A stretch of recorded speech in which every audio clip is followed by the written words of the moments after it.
Yeah, so I guess very early on there was some dissatisfaction in kind of what was back then the standard assumption of representative firms, but also an awareness of a long tradition in macroeconomics of thinking about aggregate fluctuations as they emerge from the bottom up so kind of thinking less about aggregate shocks, which always sound a bit mysterious to me, and more about localized either geographically or by technology or by firm even, and how they propagate through interlinkages across firms. You can think about them as credit relations, but you can also think about demand for and supply of inputs, which is what I typically do.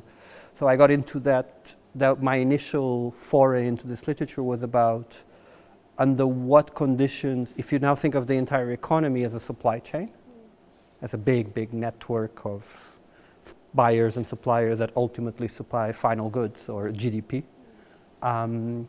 under what conditions, configurations of the supply chain do local shocks translate into aggregate fluctuations? So that's how I began in this literature.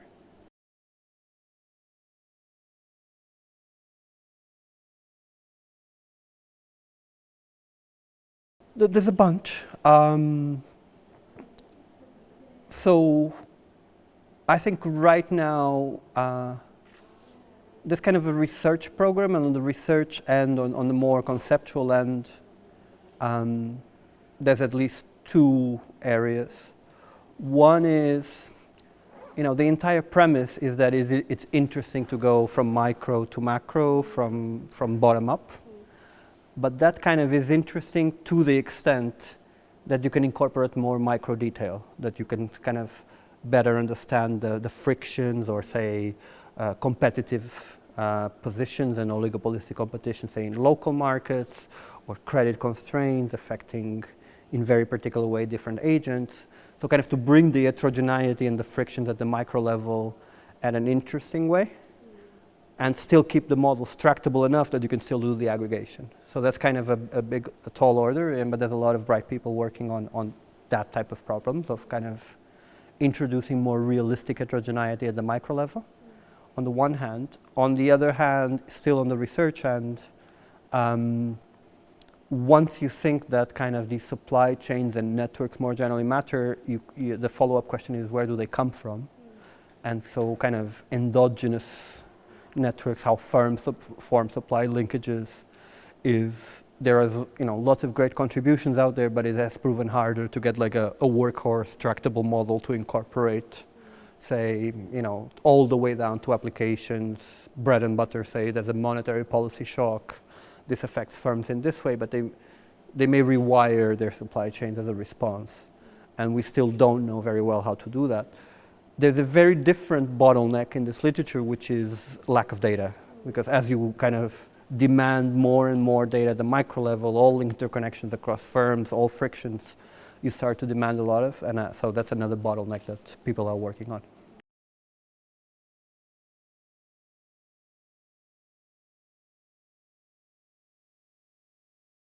You only live once, so follow excitement. Irrespective of what's fashionable. And that's really it, right? It has to be, you're only 20-something once in your life, so you cannot waste them away in things that are only tolerable to you. So I think it's about the excitement and about trying to express your dissatisfaction in how the literature sees the world, and kind of, if you feel strongly about something that doesn't feel right to you at some deeply not intellectual level, so kind of a gut feeling, and that keeps you going, and whether that is currently fashionable or not, I guess what I've learned is to ignore that. So I guess when I started, it was a little bit weird. And people were like, why do we need all this? And, is this just funky network stuff? And I kind of learned not to care too much. I guess the field has been lucky that other people saw it as interesting, so it's kind of currently very exciting. But I guess, you know, what I've seen time and again of different people is kind of, it will be a much harder time is just following trends. But if you kind of just focus on what gives you utility out of wasting your 20s in a dark office, go for that, and the rest will follow. That's good.